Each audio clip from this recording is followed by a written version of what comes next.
Welcome to the Banker Lamp. Please enjoy the video. You begin by preparing the environment.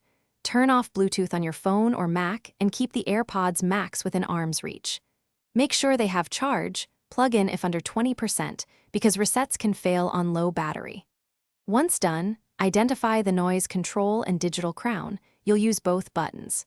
Pressing and holding matters for timing, so watch the LED status while you act. This ensures the device leaves its current pairing and iCloud association cleanly.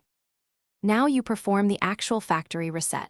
Press and hold the noise control button and the digital crown together for about 15 seconds. You'll see the LED first flash amber. This indicates its clearing settings, and then turn white. Release once it's white. Make sure you have forgotten the AirPods Max in any device Bluetooth menus beforehand to avoid conflicts. After release, the white light shows it's ready to pair anew, which means the previous pairing and settings have been erased. To finish, bring your AirPods Max close to the device you want to pair and follow the on-screen prompt. Tap Connect when it appears. If pairing fails, don't panic.